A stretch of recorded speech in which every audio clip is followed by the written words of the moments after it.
ഉരുൾപൊട്ടൽ ദുരിതം വിതച്ച വയനാട് മേപ്പാടി പഞ്ചായത്തിലെ 6 സോണുകളിലും തെരച്ചിൽ തുടരുകയാണ്. ഭൗമശാസ്ത്ര വിഭാഗത്തിന്റെ പഠനം ഇന്നും തുടരും. മുണ്ടക്കൈ, ചൂരൽമല ഉരുൾപൊട്ടൽ മേഖലയിലും ചാലിയാറിന്റെ തീരങ്ങളിലെ നിലമ്പൂർ വന മേഖലയിലുമാണ് തെരച്ചിൽ തുടരുന്നത്. നമുക്കറിയാം, കുറച്ച് ദിവസങ്ങളായിട്ട് ഈ വാർത്തയാണ് നമ്മളൊക്കെയും ആദ്യം കേൾക്കുന്നത്, കാണുന്നത്, അറിയാൻ ആഗ്രഹിക്കുന്നത്. വയനാട്ടിൽ തെരച്ചിൽ നടപടികൾ ഏത് ഘട്ടം വരെ ആയിട്ടുണ്ട് എന്ന് അറിയാൻ എല്ലാവരും പ്രേക്ഷകരുൾപ്പെടെ കാത്തിരുന്നത്. ഇന്നിപ്പോൾ ഒന്നാം ഘട്ടം അവസാനിക്കുകയാണ്. ഒന്നാം ഘട്ടം അവസാനിക്കുന്ന ഇന്നും തെരച്ചിലുണ്ടാകും, ഊർജിതമായി തന്നെ ഉണ്ടാകും. കണ്ടെത്താൻ ഉള്ള കാര്യങ്ങളൊക്കെ കണ്ടെത്തുക എന്നത് തന്നെയാണ് പ്രധാനപ്പെട്ട കാര്യം. അതിനുവേണ്ടി എല്ലാ രീതിയിലും സമഗ്രമായി തന്നെ വിപുലമായി തന്നെയുള്ള തെരച്ചിൽ നടപടികളാണ് ഉരുൾപൊട്ടൽ മേഖലയിൽ ഇന്നും ഉദ്ദേശിച്ചിരിക്കുന്നത്. സംവിധാനങ്ങളൊക്കെ ഉപയോഗിച്ചുകൊണ്ടുള്ള തെരച്ചിൽ നടപടികളാണ് നടക്കാൻ പോകുന്നത്. ഇത്രയും ദിവസം ഈ തെരച്ചിൽ നടപടികൾ അങ്ങനെ തന്നെ മുൻപോട്ട് പോകുന്ന ഒരു സാഹചര്യം നമ്മളൊക്കെ കണ്ടതാണ്. ഇത്രയും നാശം വിതച്ച, ഇത്രയും വേദന നൽകിയ ഒരു സംഭവം, കേരളത്തെ ബാധിച്ച ഒരു സംഭവം, അതിൻ്റെ അലയൊലികൾ ഇപ്പോഴും തുടരുന്ന ഒരു സാഹചര്യമുണ്ട്. നമുക്ക് ഇന്നത്തെ തെരച്ചിൽ നടപടികളും മറ്റും എങ്ങനെയാണ് മുൻപോട്ട് പോകുന്നത് എന്ന് അറിയേണ്ടതുണ്ട്. അതിനായി ജോസിൽ തയ്യാറാണ്. ജോസിൽ, ഗുഡ് മോർണിംഗ്. ഇന്നും വയനാട്ടിൽ തെരച്ചിൽ നടപടികളുണ്ട്. ഒന്നാം ഘട്ടം ഇന്ന് പൂർത്തിയാകുന്നു എന്നുള്ള പ്രത്യേകത കൂടിയുണ്ട്. എങ്ങനെയാണ് ഇന്നത്തെ നടപടികൾ ഉദ്ദേശിക്കുന്നത്? നമുക്കവിടെ കാണാം, തെളിഞ്ഞ കാലാവസ്ഥയാണ്. ഇനിയുള്ള ഇന്നത്തെ കാര്യങ്ങളൊക്കെ എങ്ങനെ തീരുമാനിച്ചിരിക്കുന്നു?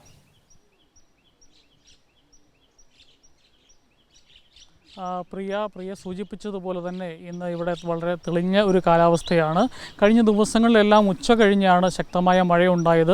ഏതായാലും ഈ നേരം വരെ ഇപ്പോൾ മഴയൊന്നും ഇല്ലാതെ ഒരു തെളിഞ്ഞ കാലാവസ്ഥ ഇവിടെ നിലനിൽക്കുകയാണ്. ഞാനിപ്പോൾ ഉള്ളത് അതിജീവനത്തിൻ്റെ ആദ്യ പ്രതീകമായ ബെയിലി പാലത്തിലാണുള്ളത്. എൻ്റെ ഈ തൊട്ട് ചേർന്ന് ഒരു വശത്തായിട്ട് സ്കൂളും മറ്റേ ഇവിടെ തകർന്ന അമ്പലവും അതുപോലെ മറ്റ് തൊട്ടടുത്ത് തന്നെ CPM-ൻ്റെ ലോക്കൽ കമ്മിറ്റി ഓഫീസും അതുപോലെ മസ്ജിദും എല്ലാം ഉണ്ട്. ഈ പ്രദേശത്ത് ആണ് ഏറ്റവും കൂടുതൽ നാശം വിതച്ചത്. നൂറുകണക്കിന് കുടുംബങ്ങൾ അധിവസിച്ചിരുന്ന ഒരു ഭൂമിയാണ് ഈ തകർന്നു കിടക്കുന്നത്. ഏതായാലും ഇന്നും തിരച്ചിൽ തുടരും എന്ന് തന്നെയാണ് സർക്കാർ വ്യക്തമാക്കിയിരിക്കുന്നത്. പ്രധാനമായും അത് സേനാ വിഭാഗങ്ങളുടെയും സന്നദ്ധ പ്രവർത്തകരുടെയും നേതൃത്വത്തിലായിരിക്കും. ആദ്യഘട്ടങ്ങളിൽ ജനകീയ തെരച്ചിൽ എന്ന രീതിയിൽ ഈ നാട്ടിലെ ജനങ്ങളെയും ചേർത്ത് അവർ പറയുന്ന സ്ഥലങ്ങളിൽ JCB-യും ഹിറ്റാച്ചിയും ഒക്കെ ഉപയോഗിച്ച് മാന്തിയും ഒക്കെ ഉള്ള പരിശോധനകൾ നടത്തിയിരുന്നു. പക്ഷേ അവർക്ക് ഈ പ്രദേശത്തേക്ക് വന്ന് കണ്ടു നിൽക്കാൻ പോലുമുള്ള ഒരു മനസ്സ് ഇല്ല എന്നുള്ളതാണ് വസ്തുത. കാരണം അത്രയേറെ വേദനയോട് വളരെ സന്തോഷത്തോടും കൂടിയും സാഹോദര്യത്തോടുകൂടിയും കഴിഞ്ഞിരുന്ന ഒരു നാടാണ്. ആ നാടിങ്ങനെ തകർന്നു കിടക്കുന്ന അവരെ സംബന്ധിച്ച് വളരെ വലിയ വിഷമം ഉണ്ടാക്കുന്ന ഒരു കാര്യമാണ്. അതുമാത്രമല്ല, സർക്കാർ ഇനി ഊന്നുന്നത് അതിജീവനത്തിന് വേണ്ടിയാണ്. ഈ ദുരന്തത്തിൽ അതിജീവിച്ച ആളുകളുടെ പുനരധിവാസം അടക്കമുള്ള കാര്യങ്ങളിലേക്ക് സർക്കാർ നീങ്ങിക്കൊണ്ടിരിക്കുകയാണ്. അതിനോടും കൂടുതൽ സഹകരിക്കുന്ന ഒരു രീതിയിലേക്കാണ് ഈ അതിജീവിതരും കടന്നിരിക്കുന്നത്. അവർ ഇപ്പോൾ സർക്കാർ പറയുന്നത്, നിങ്ങൾ സ്വയം വാടക വീട് കണ്ടെത്തൂ, സർക്കാർ 6000 രൂപ വെച്ച് വാടക എല്ലാ മാസവും കൃത്യമായി നൽകാം, അല്ലെങ്കിൽ ബന്ധു വീടുകളിലേക്ക് മാറാൻ തയ്യാറുള്ളവർക്ക് അത്തരത്തിൽ മാറാം, അവർക്കും 6000 രൂപ വെച്ച് കൊടുക്കും എന്ന് സർക്കാർ വ്യക്തമാക്കിയിട്ടുണ്ട്. അപ്പോൾ ഇന്നലെ നമ്മളോട് സംസാരിച്ച ചില ആളുകൾ ആ കാര്യത്തിൽ പറഞ്ഞത്, ഈ വാടകയ്ക്ക് വീട് അന്വേഷിച്ച് ചെല്ലുമ്പോൾ നേരത്തെ ഈ പ്രദേശങ്ങളിൽ ഉണ്ടായിരുന്ന തുകയേക്കാൾ വലിയ തുക ഈ വാടകയായി ചിലർ ചോദിക്കുന്നു എന്നുള്ളൊരു പ്രശ്നമുണ്ട്. ഏതായാലും ഇന്നലെ മന്ത്രിമാരുടെ പത്രസമ്മേളനം ഉണ്ടായിരുന്നില്ല. ഇന്ന് വൈകിട്ട് പത്രസമ്മേളനം ഉണ്ടാകും. അപ്പോൾ ഇത് നമ്മൾ കൃത്യമായും മന്ത്രിമാരുടെ ശ്രദ്ധയിൽപ്പെടുത്തും എന്ന് തന്നെയാണ് തീരുമാനിച്ചിരിക്കുന്നത്. ഇത്തരത്തിൽ ഈ ഒരു അവസരത്തിൽ പോലും അത്തരത്തിൽ കൊള്ള ലാഭമുണ്ടാക്കാൻ ചിലർ ശ്രമിക്കുന്നത് അല്പം വേദനയുണ്ടാക്കുന്ന ഒരു കാര്യമാണ്. ഏതായാലും അതിജീവനമാണ് ഇനി നടക്കേണ്ടത്. ആ അതിജീവനത്തിലേക്കുള്ള പ്രവർത്തനങ്ങളാണ് ഊന്നിയുള്ള പ്രവർത്തനങ്ങളാണ് നടക്കുന്നത്. ഏതായാലും ഇന്നും തിരച്ചിൽ തുടരും. ഇന്നലെ തെരച്ചിലിൽ ഇവിടെ നിന്ന് ഒരു 4 ലക്ഷം രൂപയോളം കിട്ടുന്ന ഒരു സാഹചര്യം ഉണ്ടായിരുന്നു. ഫയർഫോഴ്സിൻ്റെ നേതൃത്വത്തിൽ നടത്തിയ തെരച്ചിലാണ് ഈ 4 ലക്ഷം രൂപ കിട്ടിയത്.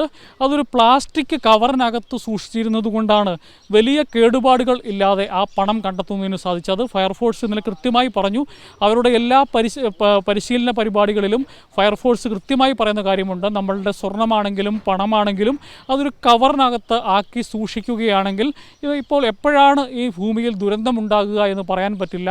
അങ്ങനെ ദുരന്തമുണ്ടാകുന്ന ഒരു ഘട്ടത്തിൽ അതെല്ലാം സംരക്ഷിച്ച് വീണ്ടെടുക്കാൻ പറ്റുന്ന ഒരു സാഹചര്യം അങ്ങനെ ഉണ്ടാകും. അത്തരത്തിൽ ഏതായാലും അങ്ങനെ ഒരു കവറിനകത്ത് സൂക്ഷിച്ചിരുന്നുകൊണ്ടാണ് വലിയ കേടുപാടുകളില്ലാതെ ആ പണം ഏകദേശം ഒരു 4 ലക്ഷം രൂപയോളം വീണ്ടെടുക്കാൻ പറ്റിയത്. ഇപ്പോൾ ഏതായാലും ഇന്ന് ഇവിടെ ഡോക്ടർ ജോൺ മത്തായിയുടെ നേതൃത്വത്തിലുള്ള പരിശോധനകൾ ഈ ഭൂമി ഈ പ്രദേശത്തെ വാസയോഗ്യമാണോ, ഇനിയും ഉരുൾപൊട്ടലിനുള്ള സാധ്യതയുണ്ടോ എന്നുള്ള രീതിയിൽ മണ്ണിൻ്റെ ഘടനയടക്കമുള്ള പരിശോധനകളാണ് ഇനി നടക്കാനുള്ളത്. ഇന്നും അത് തുടരും എന്നാണ് പറഞ്ഞിരിക്കുന്നത്. അതുപോലെ തന്നെ മറ്റ് കമ്മ്യൂണിറ്റി കിച്ചൻ്റെ അടക്കമുള്ള പ്രവർത്തനങ്ങൾ ഇവിടുത്തെ തെരച്ചിലുമായി ബന്ധപ്പെട്ട് എത്തുന്ന ആളുകൾക്ക് കൃത്യമായി ഭക്ഷണം കൊടുക്കുവാനുള്ള ഇടപെടൽ ഹോട്ടൽ ആൻഡ് റെസ്റ്റോറൻറ്റ് അസോസിയേഷനാണ് അത് ഏറ്റെടുത്തിരിക്കുന്നത്. അതും കൃത്യമായി ചെയ്യുന്നുണ്ട്. എല്ലാം സർക്കാർ നേതൃത്വത്തിൽ നടക്കുന്ന കാര്യങ്ങളെല്ലാം ഇപ്പോഴും കൃത്യമായി തന്നെ നടക്കുന്നുണ്ട്.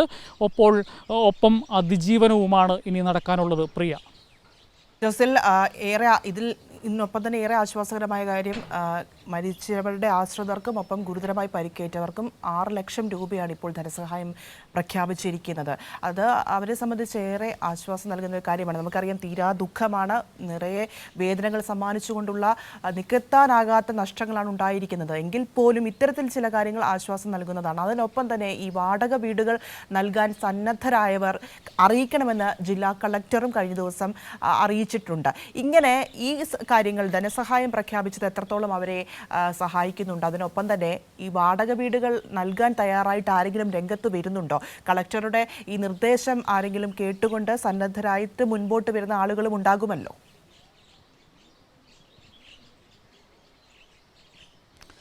തീർച്ചയായും നേരത്തെ പെട്ടിമുടി ദുരന്തത്തിലടക്കമുണ്ടായ കാലഘട്ടത്തിൽ 5 ലക്ഷം രൂപ വീതമാണ് സംസ്ഥാന സർക്കാർ ഈ ദുരിതബാധിതർക്ക്, മരിച്ച ആളുകളുടെ ആശ്രിതർക്ക് കൊടുത്തുകൊണ്ടിരുന്നത്. ഇപ്പോൾ ഇത് 6 ലക്ഷമായി വർദ്ധിപ്പിച്ചിട്ടുണ്ട്. 6 ലക്ഷം രൂപ വീതം കൊടുക്കും, മരിച്ച ആളുകളുടെ ആശ്രിതർക്ക് കൊടുക്കും എന്ന് പറഞ്ഞിട്ടുണ്ട്. അതുമാത്രമല്ല, ലീഗൽ ഹയർഷിപ്പ് സർട്ടിഫിക്കറ്റ് ആവശ്യമേ ഇല്ല എന്ന് സർക്കാർ വ്യക്തമാക്കിയിരിക്കുകയാണ്. നേരത്തെ ഈ ലീഗൽ ഹയർഷിപ്പ്, അതായത് ബന്ധുത്വം തെളിയിക്കാനുള്ള സർട്ടിഫിക്കറ്റ്, അത് വളരെ രേഖകളൊക്കെ സമർപ്പിച്ച് വളരെ കാലതാമസം ഉണ്ടാകുന്ന ഒന്നായിരുന്നു. അതുകൊണ്ട് ലീഗൽ ഹയർഷിപ്പ് സർട്ടിഫിക്കറ്റ് ഈ ദുരന്തവുമായി ബന്ധപ്പെട്ടുള്ള സഹായങ്ങൾ ലഭിക്കുന്നതിന് ആവശ്യമേ ഇല്ല എന്നുള്ളത് മന്ത്രിമാർ വളരെ വ്യക്തമായി പറഞ്ഞിട്ടുണ്ട്. അതുപോലെ തന്നെ ഈ പരിക്കേറ്റ ആളുകളുടെ മുഴുവൻ ചികിത്സാ സഹായവും ചികിത്സാ ചെലവുകളും സർക്കാർ തന്നെ വഹിക്കും എന്ന് പറഞ്ഞിട്ടുണ്ട്. അത് സർക്കാർ എല്ലാ രീതിയിലും കൃത്യമായി തന്നെയാണ് ഇടപെടുന്നത്. ഇപ്പോൾ ഈ വാടകയുടെ കാര്യത്തിൽ പറഞ്ഞത്, ഈ വാടക ഇപ്പോൾ ഈ വാടക കൂട്ടിച്ചോദിക്കുന്ന അടക്കമുള്ള കാര്യങ്ങൾ ഉള്ളതുകൊണ്ട് അത് മുൻകൂട്ടി കണ്ടുകൊണ്ട് തന്നെയാവണം. ഈ പ്രദേശങ്ങളിൽ വാടക വീടുകൾ കണ്ടെത്തുന്നതിന് ഈ 5 പഞ്ചായത്തിലെയും അതുപോലെ തന്നെ കൽപ്പറ്റ മുനിസിപ്പാലിറ്റിയിലെയും വാർഡ് മെമ്പർമാരുടെയും കൗൺസിലർമാരുടെയും നേതൃത്വത്തിൽ രംഗത്തിറങ്ങണമെന്നും ഈ വാടക വീടുകൾ കണ്ടെത്തി ആവശ്യമുള്ളവർക്ക് ഈ സ്വയം കണ്ടെത്താൻ പറ്റുന്നില്ലെങ്കിൽ ഈ വാർഡ് മെമ്പർമാരുടെയും കൗൺസിലർമാരുടെയും നേതൃത്വത്തിൽ കണ്ടെത്തി കൊടുക്കണമെന്നും സർക്കാർ വ്യക്തമായി പറഞ്ഞിട്ടുണ്ട്. അതനുസരിച്ചുള്ള പ്രവർത്തനങ്ങൾ നടക്കുകയാണ്. ഏതായാലും ഈ പ്രദേശത്തെ ഇവിടെ നഷ്ടപ്പെട്ട മനുഷ്യജീവനുകൾ ഒഴികെ മറ്റെല്ലാം ഈ നാട്ടിലെ ജനങ്ങൾക്ക് തിരിച്ചു കൊടുക്കും എന്നുള്ള ഒരു പ്രതിജ്ഞാബദ്ധതയോടുകൂടിയാണ് സർക്കാർ മുമ്പോട്ട് പോകുന്നത്. വീട് വാടകയ്ക്ക് കൊടുക്കുക മാത്രമല്ല, ആ വീട്ടിലേക്ക് ആവശ്യമായുള്ള മുഴുവൻ വീട്ടുപകരണങ്ങളും കൂടി നൽകും എന്നും സർക്കാർ വ്യക്തമാക്കിയിട്ടുണ്ട്. പ്രിയ ജോസ്ലി, ഇപ്പോൾ ഈ ക്യാമ്പുകളുടെ പ്രവർത്തനം കൂടി എങ്ങനെയാണ് എന്ന് അറിയേണ്ടതുണ്ടല്ലോ. കാരണം അവിടെ നിന്നും ആളുകൾക്ക് വാടക വീട്ടിലേക്ക് പോകാം, അവർക്ക് ഇഷ്ടമുള്ളിടത്തേക്ക് പോകാം എന്ന് പറഞ്ഞിട്ടുണ്ട്. എങ്കിൽ പോലും ഈ ക്യാമ്പുകളിൽ എങ്ങും പോകാൻ കഴിയാത്ത ആളുകൾ ഉണ്ടാകും ഉറപ്പായിട്ടും. അവരെ സംബന്ധിച്ചുള്ള കാര്യങ്ങൾ, ഈ ക്യാമ്പുകൾ എങ്ങനെ ഇപ്പോൾ പ്രവർത്തിക്കുന്നു, ഒപ്പം കൂടുതൽ ആളുകൾ ഈ സ്ഥലത്തേക്ക് എത്തുന്നുണ്ടോ? അത് ഈ തെരച്ചിൽ നടപടികൾക്ക് ബുദ്ധിമുട്ടുണ്ടാക്കുന്നുണ്ടോ?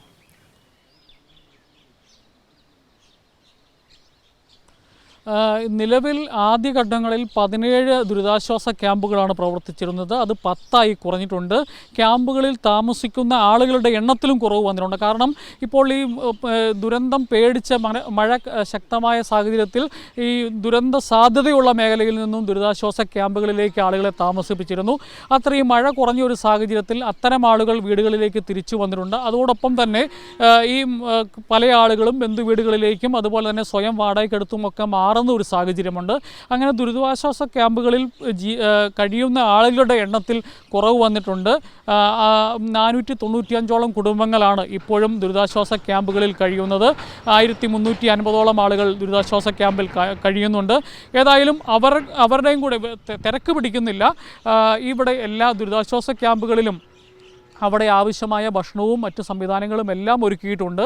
ആളുകൾ സുരക്ഷിതമായി കമ്മ്യൂണിറ്റി കിച്ചണിൽ നിന്ന് ഭക്ഷണം കൃത്യമായി എത്തിക്കുകയും മറ്റ് സംവിധാനങ്ങൾ കൊടുക്കുകയും, പക്ഷേ വളരെ ഒരിക്കലും എന്തെങ്കിലും ഒരു സൗകര്യവുമില്ലാത്ത, ഇപ്പോൾ ഒരു വാതിലില്ലാത്ത ഒരു വീടാണെങ്കിൽ പോലും ഒരു അതല്ല ഉൾപ്പെടെ ഒരു ബാത്റൂമിൻ്റെയോ അല്ലെങ്കിൽ ഒരു റൂമിൻ്റെ ഇടയ്ക്കുള്ള വാതിലില്ലാത്ത ഒരു വീടാണ് വാടകയ്ക്കെങ്കിൽ അതുവരെയും ഫിറ്റ് ചെയ്തിട്ട് മാത്രമേ അത് കൈമാറൂ.